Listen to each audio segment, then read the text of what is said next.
Hi y'all, welcome back to my channel. If you're new here, I'm Mrs. Espinosa and I teach kindergarten in Texas.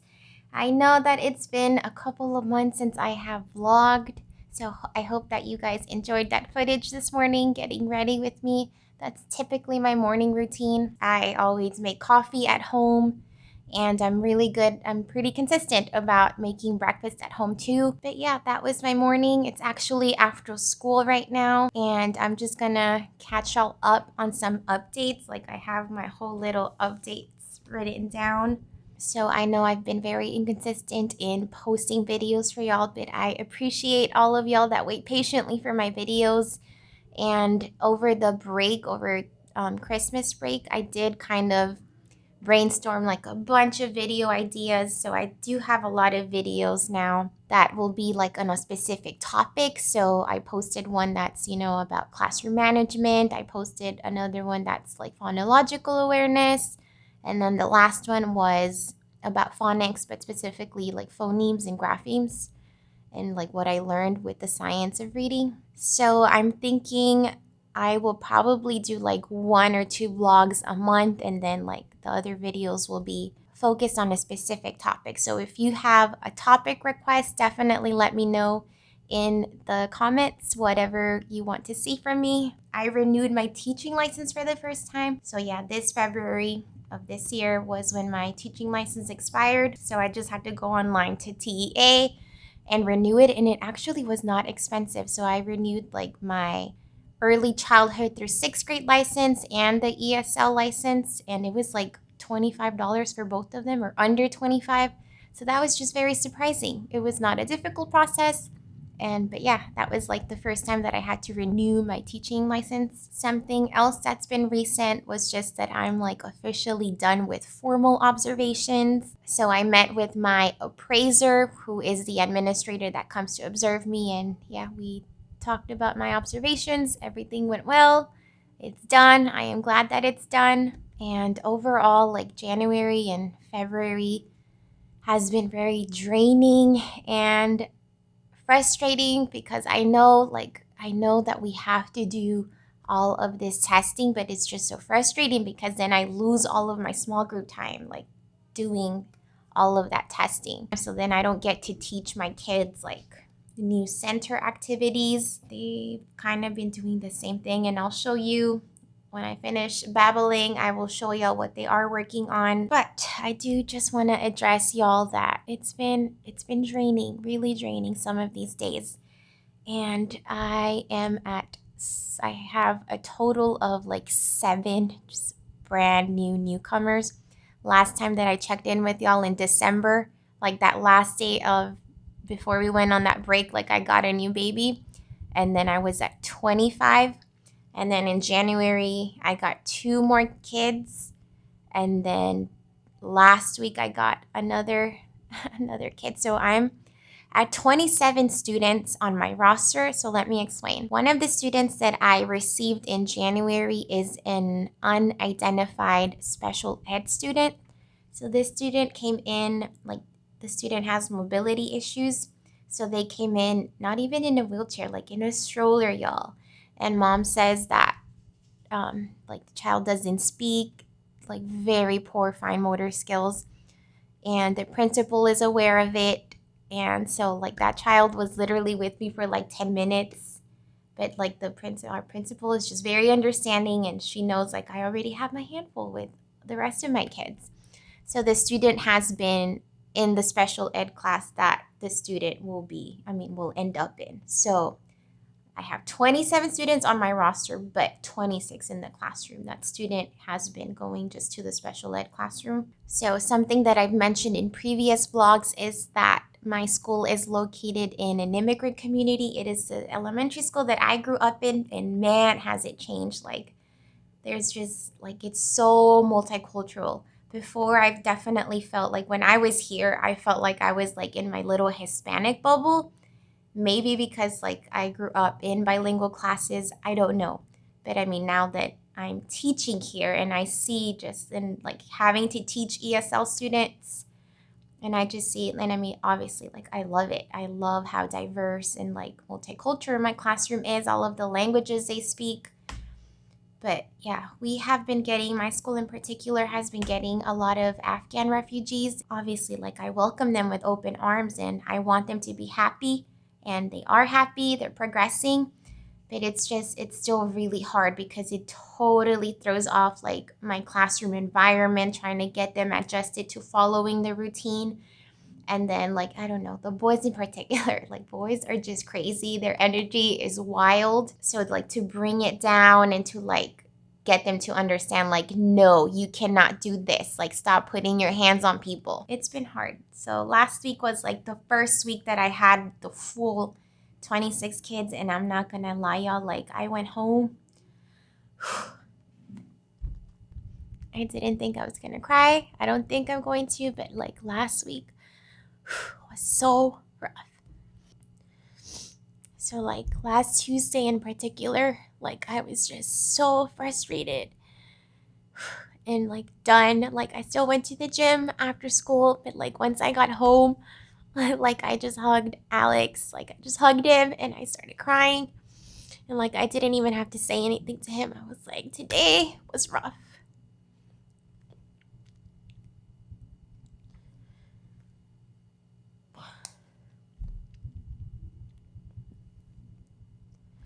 And I mean, it was just, yeah, just multiple things. The frustration.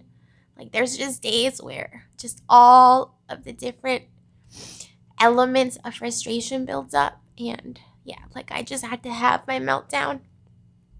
And, like, I just cried for a few minutes and I was fine. But then there was also just, like, a couple of days last week too, like, in the morning that, like, I woke up and, like, I just didn't want to come to school. And, like, I cried a little bit. So that's actually, like, the first time that, like, I've dreaded coming to school. But I know that I have to take it a day at a time. And yeah, like, I could have really bad days, like, back to back to back. But then I can have, like, really good days and, like, I can focus on all of the positive, which there's definitely, like, way more positive than negative. And I think just my main frustrations just come from, like, again, like, I have taught pre-K and I liked the standards that there was in pre-K, the Texas pre-K guidelines. Like, that just made sense to me, and I liked the curriculum because it was, like, thematic learning, and it was so easy for me to plan, like, based on themes and to, like, really integrate content. And then getting to kinder and having to teach, like, the kindergarten teaks are ridiculous. There's so many, like, I hate the kindergarten teaks. And then, like, just the kind of curriculum that we get, like, just doesn't align with the needs of my kids. So, like, it just means that I have to just spend more time planning. And, like, I'm already so tired. Like, I can only do so much. So I kept thinking to myself, like, if I switch schools, maybe it'll lessen, like, maybe if I go back to pre-K, it'll lessen, like, just these feelings of not wanting to teach anymore. But then I think about the positive because, again, like, there's so much positive. Again, first of all, like, I love that I'm teaching in my community. And I say this, like, very humbly, like, with humbleness. Like, I know not every kind of teacher is cut out for, like, this type of demographic, like, this type of position. And again, like, with all humbleness, like, I'm good at it. And my kids love me, and, like, I love seeing all of my old kids, and, like, I know they love me and they talk about me, like, with other kids. Like, I have other kids that will, like, greet me in the hallway. And I believe it was Miss May. She has a YouTube channel. I don't remember which one of her videos it was, but she was talking about how she feels like a superstar when she comes to school, because, you know, like, everybody's greeting her. And, like, that's definitely, yeah, how I feel. Like, that's a really big positive. Like, I love that kids are happy when they see me, and, like, I love seeing all of my kids. And I've had so many good kids. Like, I haven't had bad kids. And again, like, I know that I count my blessings. Like, I have awesome administration. They're very understanding.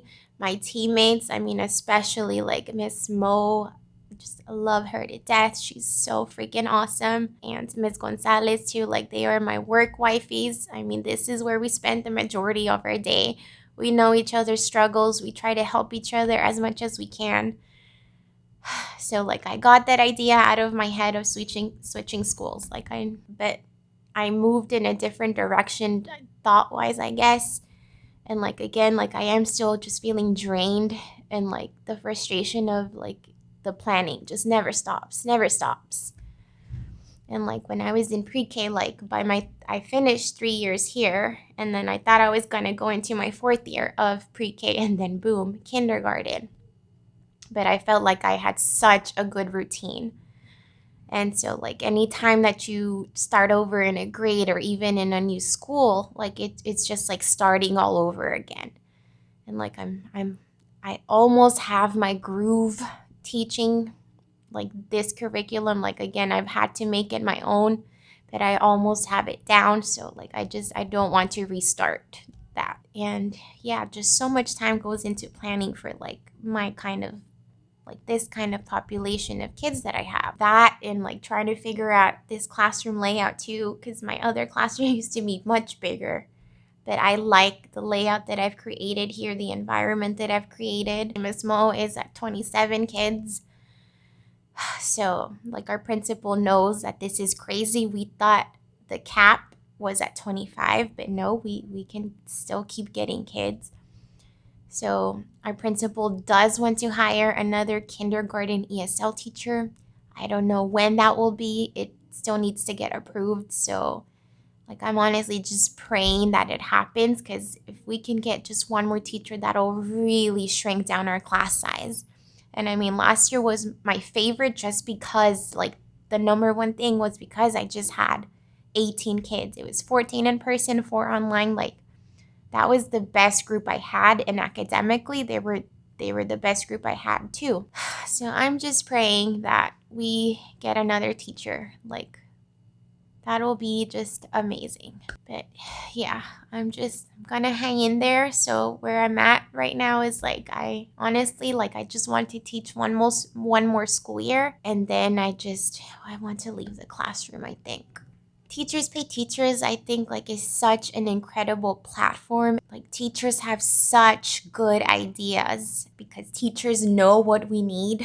Like we know best what kids need. And then again, with my type of population, like sometimes I won't quite find what I need. And I really enjoy creating my own resources, but I don't have the time or the energy to accomplish and like follow through on all of the ideas that I have. So if I were to leave the classroom, like I do still want to keep working on Teachers Pay Teachers products. And like I would love to write my own curriculum, especially curriculum that is geared towards like English language learner populations. So like I don't have a real game plan. I don't know exactly what I would do. I would honestly, I think, just find like some job like part-time, so that the other chunk of my time I can be working on resources. I still want to make videos, of course. Another platform that I found out about is OutSchool, and it's basically online classes, and the teacher decides like how many days you want to have the class, like the topic of the class, how many kids in the class, what you're going to charge for the class, the length of the class. So there's a lot of flexibility with OutSchool. I want to try it over the summer just to see how I like online teaching, but I suppose like that could be just another option as like freelancing, just doing my own thing. But another reason why I would not want to be in the classroom, honestly, is like I don't know how teachers that are pregnant like stay in the classroom. Like that is crazy to me. How do y'all do it? I do not want to be in the classroom when I'm pregnant, nor just when I have my own kids. So that's another big reason why I'm just trying to figure out what else I can do, hang in there one more school year, and then start having my own babies. But yeah, y'all, that's just kind of what's been going on in the classroom in my head. Again, I'm just taking it a day at a time. And yesterday and today have actually been pretty good. But I also think it's because I've had like, when you have like that one student has been absent, and like that really like brings down the energy in my class. We did have to sit today for like 5 minutes. After lunch, they're crazy. They're so crazy.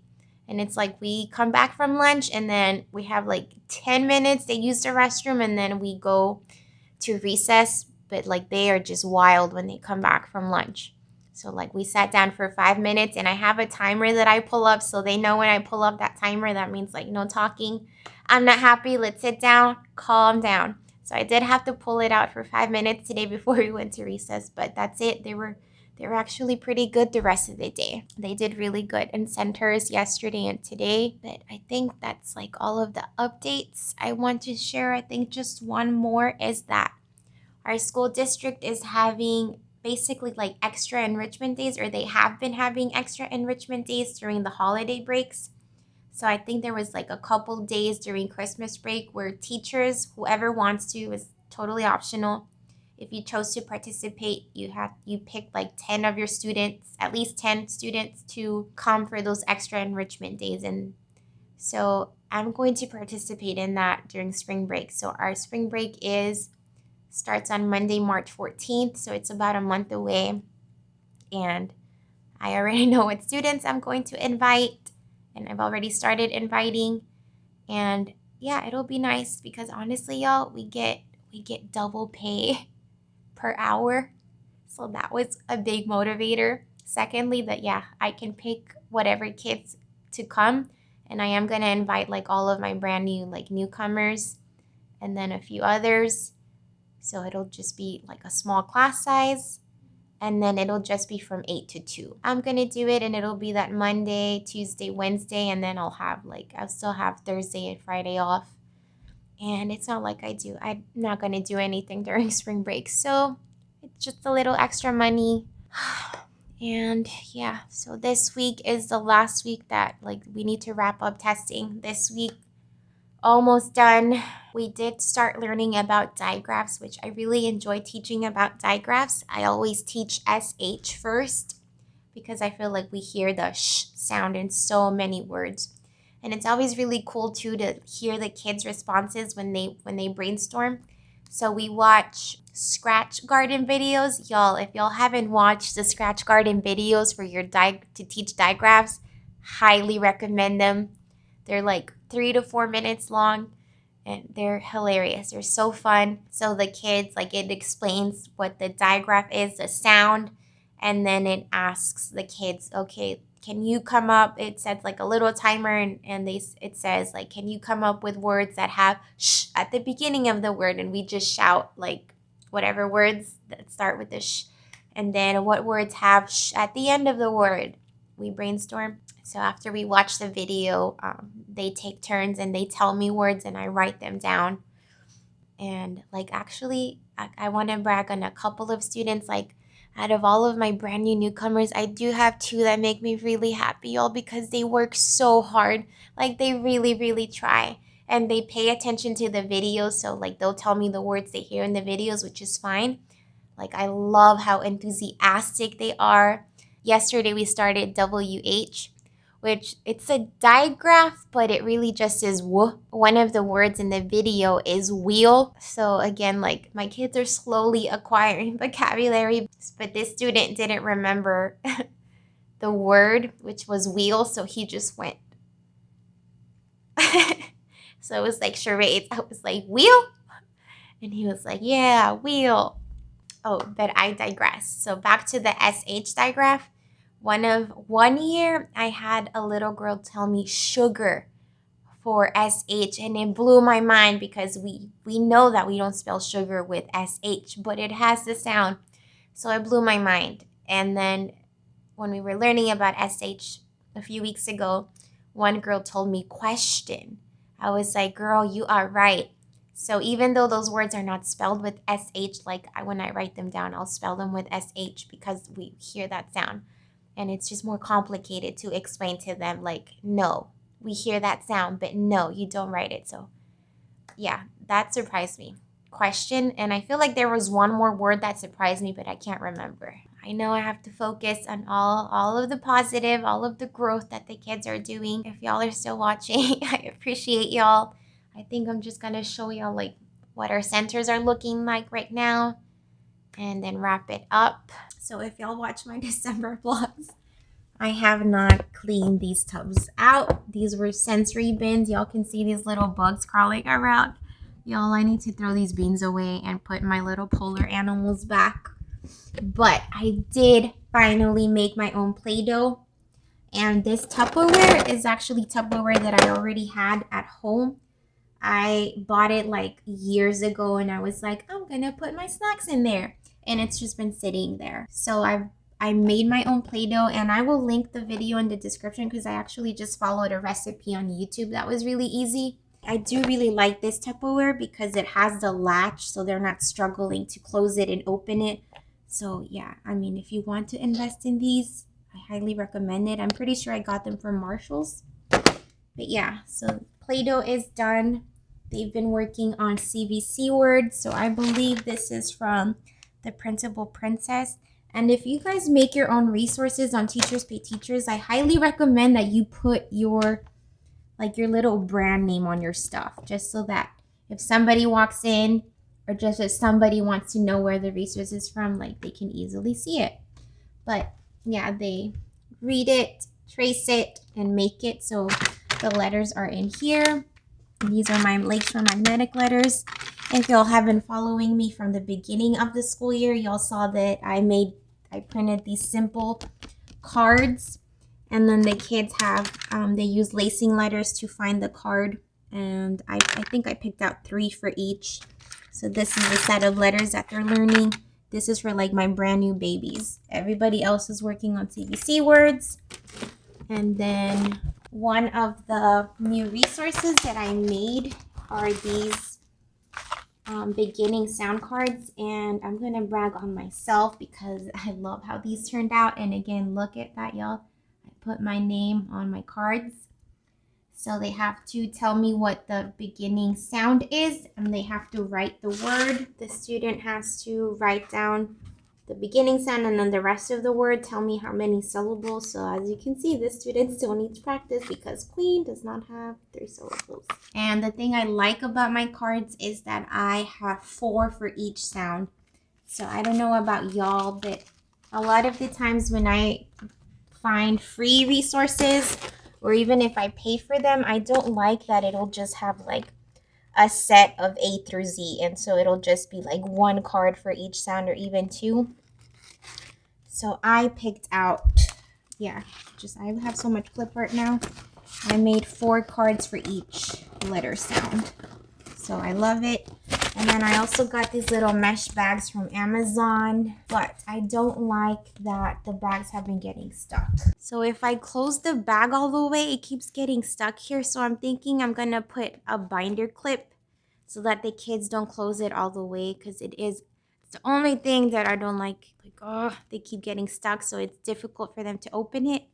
So I need to do that. I think that'll be my solution. I have so many binder clips. But yeah, I have a group that is working on beginning sounds. That's what they're doing. And then again, if you followed me the beginning of this year, like I pulled out the cards where they're matching uppercase and lowercase letters with chain links. But the resource is from Natalie Lynn Kindergarten. And then these are Play-Doh mats. Both of them, some of them are letters and some of them are sight words, but they are both from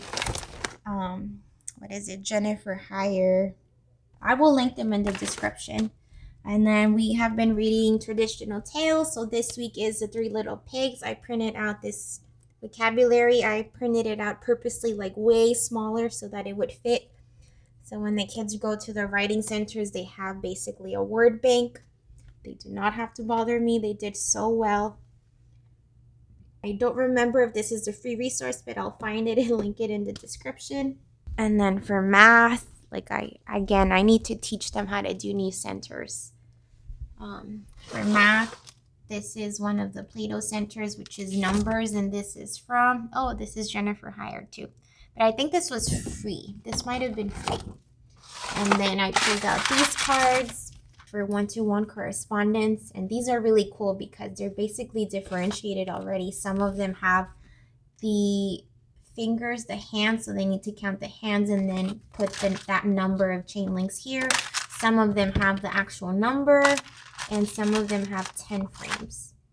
So easy peasy. And I think this is from the kindergarten classroom. And then they are just tracing. Again, this is not my best, but I just haven't taught them new centers. This is from a Teachable teacher. And I put these out, but they haven't done this. I need to teach them how to do it. They're going to be adding, and they'll use Unifix cubes to add. I think just the only other thing that I want to show y'all is over the summer I did buy another resource from Sweet for Kindergarten, and the first unit, I think I bought her whole unit on CBCE words, which love it. So I think I bought, I'm going to link it in the description off the top of my head. It's a diagraph. It's not the whole unit. I think it's just the worksheets, but it comes with these little books. So for all of the diagrams, which I love. So we've been doing, again, we do the Scratch Garden videos. We brainstorm words, and then they do this little book. And then by that time, it's lunchtime. Let me show y'all the other ones. All right, I don't know where my SH is, but let me show y'all this one. All right, so CH, for example. I think it'll have 6 different words. So yeah, it had chips. So I will start off the sentence using sight words. Oh, that's another thing I need to show y'all, the I words. Okay. But yeah, it'll have 6 words, and then they'll have to write a sentence using that word. Love this. This is like so worth it. I will link it in the description. So I found out about iWords through Instagram, and the really cool thing, it's like a multi-sensory approach to teach sight words. Well, technically high frequency words, because the ear is the difference. So I bought a digital copy of the first 50 set of words. So these are it. These are all of the words, and these are in order, but I'm not teaching them in order. I'm still following what I think is a better order, so that when the kids are writing sentences, like, they really have a good sight word bank to build those sentences on. So this is still the order that I'm teaching them in, but I'm using this resource. So let me show y'all what I mean by multisensory. So each word has let me set y'all down here. All right. So each word has like a sentence and a movement to it. So for the word the, for example, and I printed multiple copies. I'll show y'all in a minute. So I have these cards, which are like the main ones I used to teach. So it has the visual, the, and then on the back it has like what the movement is, and then it has the sentence. So when I'm teaching this word, I point, and then they know it's the ball, the car, and then I kind of mix it up, and then I point to a student, and if it's a boy or girl, they'll say the girl, the boy, the teacher, the table. So I'll just point to different things, and they'll say the blah, blah, blah, the blah, blah, blah. But yeah, I think it's so cool. So I'll go like this, and they're learning that, okay, what sight word is that? The. How do I write it? THE. So that's one. The I, for example, is like this. So they say, I did it. C is I see you. I see you. And then for can, I did mix this up. And I purposely like kept a can. Like one of my kids gave me this. And so I drank it and I kept it. But the movement for this is to pretend to open the tab of a canned soda. But I mixed it up and I said, like, I can drink. So if I go like this, it's the word can. So I can drink. So that's one part of it. Let me show y'all the orthographic mapping, which I haven't started how I want, again, because of all the testing in small group, but I'm very excited to see the results. So let me show y'all the binder. Where did I leave it? So this is the orthographic mapping component of it. And well, really it's sound mapping, so the kids are listening to the sound. So each of these boxes represents a sound. So this is a second resource that I bought. So I will link it in the description. I'll link like those 50 cards is one product, and then this sound mapping is another product. So I'll link both of them in the description if you're interested. But so for the sound mapping, yeah, it's the amount of sounds, and then it tells you right here. The word the has two sounds. It's the voice th sound, and then the schwa sound. For the word two, it is the t sound and then the long o. It is very much aligned with the science of reading and then teaching them the heart words. So the only thing is that like I printed it out in the order, but what I'm slowly going to do is like screenshot, or not even screenshot, what is it? The little snippet tool. Save it as a picture, and then so I can put all of this in the order that I actually teach them, but that'll probably be for next year because I already printed off this resource. That lack of time for planning, man. So I printed these off smaller and I placed them on the sound wall according to the beginning sound. So P for play, D for down, L for look, little, and so on. So I did go ahead and just put all of the words on the sound wall already because I have kids just at different levels when it comes to reading the sight words, so they can reference them here. But all right, y'all, it is past 4:30. Let me get out of here. I still want to go to the gym. That's it for this vlog. I hope that y'all enjoyed it, and thank you for watching all the way through if you did. Again, I appreciate all of y'all's patience for sticking with me. I know I have not been consistent, but just know, like, I'm still here. I will be here even if I'm belated with my videos. Like, I'm still here for y'all. I love making this content for, new teachers especially, whether they're in education right now, just so they can really see the reality of what it's like teaching. And I know it depends on your state, your district, your school, but I just want to show them, like, yeah, just what I'm going through, even as a little bit more seasoned teacher. Um, Even if you are in the classroom, hopefully you can take some things away that I do, and vice versa, to share ideas. And even for parents or like homeschooling parents, just to see what kids learn in kindergarten for the third time. Thank you so much for watching, and I'll see y'all in the next one. Bye.